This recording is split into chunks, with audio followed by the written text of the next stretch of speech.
Hello, good morning, good afternoon, good evening. I'm Deanne, and welcome to my channel, Power English for Foreign Execs. What is this channel about? This channel is for foreign business persons who either work in the United States with American companies or in their home country, or for the rising stars who wish to work in American companies or are interested in working in their home country for American companies or in the United States. Uh, and what is Power English? The way that I define it, Power English is the effective use of English words and phrases, idioms, expressions that enhance your current uh, language proficiency. And we can both agree that just knowing standard English is certainly not enough. And if you can include with those words and phrases an understanding of American culture or cross-cultural communication, how you can navigate within the American workplace when you have those particular skills. That's why I'm here. I want to help you enhance or to develop uh, those skills. And whatever that I can do, I'm going to talk about a whole cross section of things. But today I have a particular topic, and it it can be very serious, but I'm just going to make it very short. This is not a lecture, this is not a seminar, but to talk about DEI in the American workplace and why it's important for foreign executives to know about that. Okay, so this is how I'm going to get into DEI. I want to talk about the definition of DEI, and I'm looking down because I have some notes here. I want to make sure that I don't forget anything. This is my list of notes to talk about what is DEI and why is it important for foreign execs to know about it. Uh, what are the federal laws regarding it, and who are the protected classes or groups of people, and then some descriptors of appropriate DEI names of these protected classes. Now, what is DEI? DEI means diversity, equity, inclusion in the American workplace, and indeed in our society. Uh, DEI is a collection of efforts in our society and in the American workplace to make sure that people from diverse backgrounds are treated fairly, honestly, and are welcomed and respected in the American workplace. It's a collection of laws, of regulations, and policies. And companies volunteer to participate in this DEI. Now, DEI is found as a DEI officer or DEI department within human resources, but it can also have representation in the executive suite, in the CEO's portfolio um, of initiatives that companies want to pursue. So DEI. So the first one, diversity.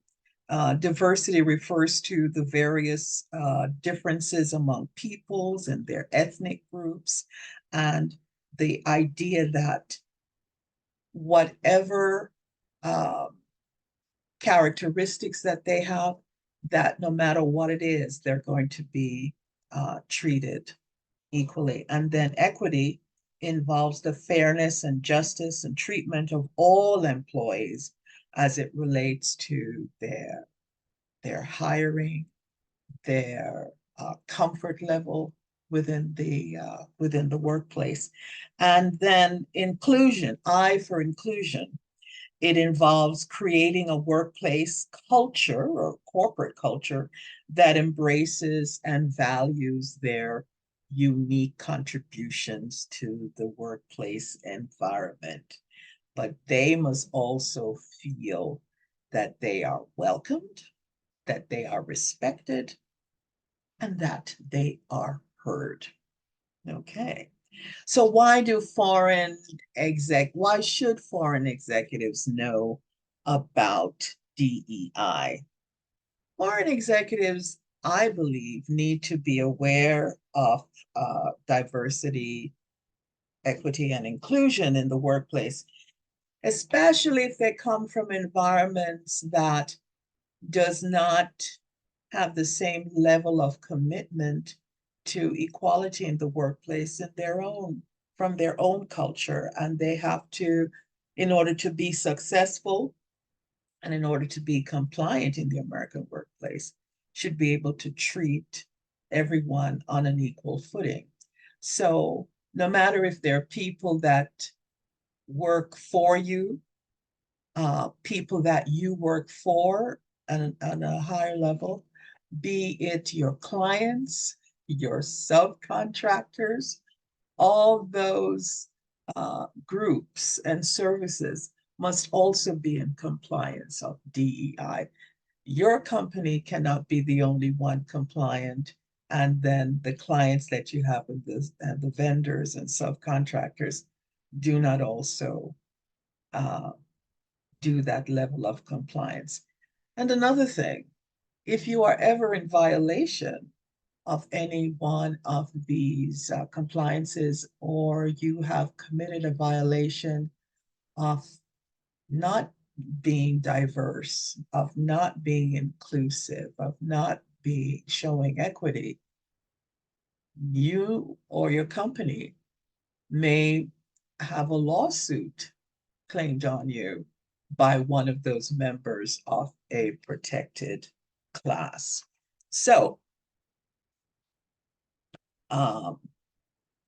under what federal law is DEI? DEI does not have one singular law. It's a group of laws and regulations and workplace policies that comprise DEI. But in regard to federal law, it includes laws such as the Title VII of the Civil Rights Act of 1964. It includes the Equal Pay Act, and I do remember that one very, very well when it was first out. The Americans with Disabilities Act. And in this, it is expected that employers make reasonable accommodations for those who are disabled in whatever capacity they are. I mean, every day I'm aware, for example, when I use the elevator, that the numbers that for the different floors also have braille on it, those raised figures for letters to show what floor you're going on. And that's really in compliance with the Americans Disabilities Act. Age Discrimination in Employment Act, the ADEA. So if you are 40 years or older, yes, 40 years or older, you are in a protected class. The Genetic Information Non-Discrimination Act prohibits discrimination based on your genetic information or employment. The I think, what was the other one? It was Civil Rights, Age Discrimination, Americans with Disabilities Act, Equal Pay Act, and Genetic Information Non-Discrimination Act. Now, while these laws address specific aspects of discrimination, organizations may voluntarily implement or go beyond those laws and implement their own human resources policy to comply with a cultural atmosphere or a workplace culture that is even more inviting. And additionally, federal contractors, especially if your company, and I definitely, if it's a large company, is going to work with federal contractors and their subcontractors, must also be in compliance. So it tries to keep everybody honest. We're not always honest in it, but thank goodness these laws are here and they're on the books to protect uh, these classes. So what's the protected classes? I keep talking about that. That's a definite buzzword. Uh, who are the protected classes? These are the classes, and they include race and color, your ethnicity, um, and, uh, and race, your sex or your gender. No discrimination based on sex included, gender identity. What the gender you were born with now may be different from the gender that you have now. That discrimination is no longer allowed. Religion cannot discriminate on that. Uh, your national origin, your age, 40 years of age and older, your disability, your sexual orientation, and gender identity. The other one, pregnancy. If you are in a situation as an executive and you are interviewing someone who is pregnant, you cannot disqualify them for the interview or for a position because they are pregnant. They are those women are a protected class. And veterans, those who are from the armed services, cannot discriminate on those. And genetic information, state and local laws may provide additional protection. There are also advocacy groups that protect their own protected classes. So, for example, if someone in your company uh, goes to an advocacy group for their protected class, that protected class can then also join other advocacy groups in other categories to support as a holistic effort against the discrimination for that individual if they're protected of their protected class. And really, you know, having the legal ramifications and compliance is just a small portion of the whole DEI inclusivity. And that is something that really, as a foreign executive, you need to be aware of, because you may be the person that may do the hiring, may do the promoting, and without discrimination or harassment in that environment, you could be one of the good people to make sure that the corporate culture maintains its integrity. By the way, folks, if you like what you hear, I invite you to subscribe. I invite you to click the like button and also to comment, whether it's a short comment or not. YouTube likes to have that algorithm for its channel content creators so that they know that people are viewing them, people are liking or disliking. Whatever response, the algorithm is a positive indicator for me as a content creator that you are finding this information important. So, short comment, I'd appreciate it.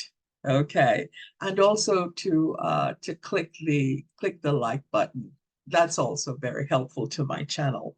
And also to let you know that I do one-on-one personal career executive consulting and coaching. If you're ever in need of finding ways to help yourself, or for me to help you enhance your leadership skills, or to help you work through some workplace challenges that you may have, or resume writing, interview techniques, let me know. There's contact information in the description box and how to reach me, and I would enjoy talking with you.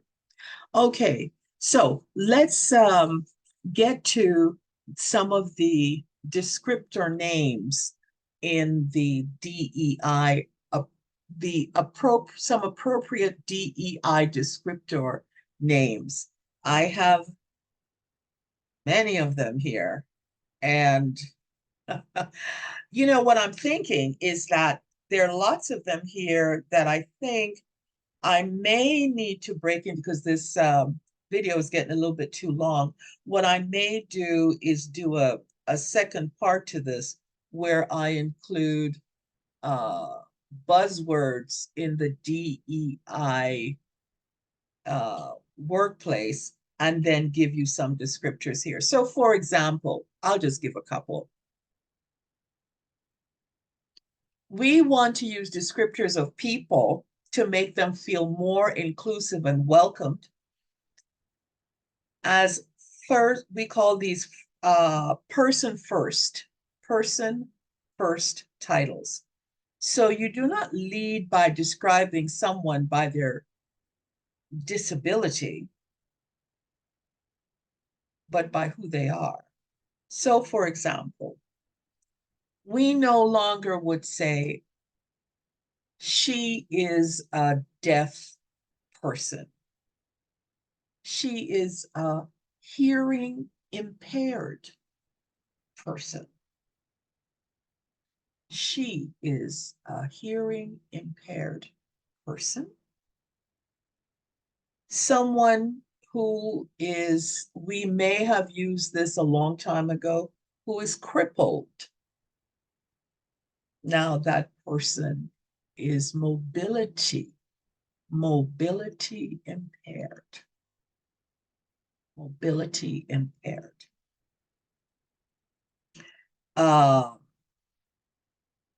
Someone from an American Indian.